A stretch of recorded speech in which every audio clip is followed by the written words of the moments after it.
Based on available data, I'm pretty badass.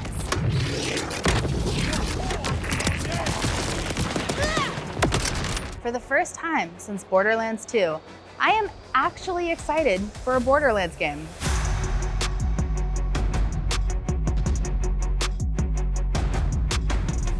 I just wrapped up playing 30 minutes of Borderlands 4, and I was impressed by the game's open and dynamic environments, its emphasis on mobility, its highly customizable combat, and how Gearbox has managed to refine the game's writing, which was a problem in Borderlands 3, while also still keeping that comedic tone. Overall, I feel very reassured that the studio understands what makes Borderlands Borderlands, but is actually doing something new and exciting.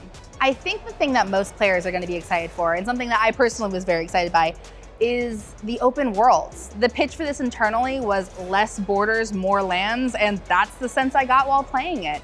It's very open. You have like these real instances and events that kind of pop up while you're playing and that make the world seem more like dynamic and lived in. On top of that, we now have a day and night cycle. We now have a weather cycle. And while I don't always stand by this belief that bigger games means better games, or having things like those little weather details inherently makes a game more impressive, it works in the context of the game. And I feel like they do it in a way that feels like a very natural progression of what Borderlands is. And since there's an emphasis on this open world and exploration in a way that really wasn't around in the other Borderlands games, naturally they give you these tools to help you explore a bit more. There is emphasis on mobility, whether that is using vehicles or gliding or there's a lot more fluidity to it.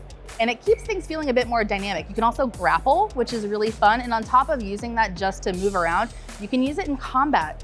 So it adds this sense of there being this environmental strategy, right? Like grappling a barrel and shooting it or throwing at an enemy and making that explode.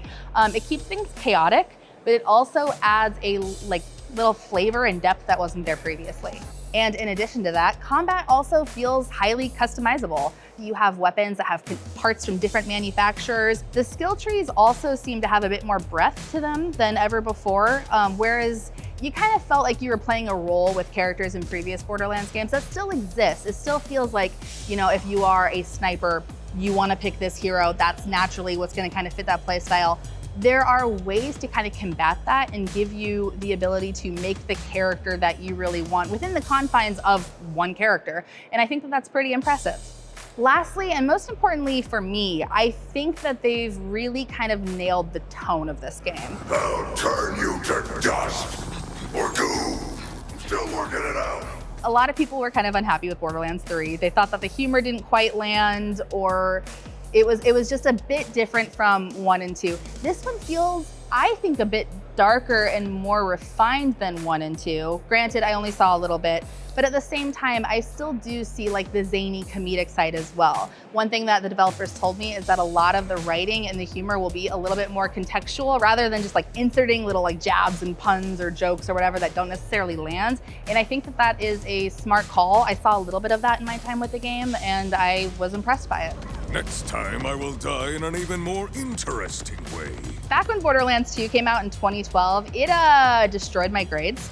So thankfully, I am no longer in university and don't have to worry about that.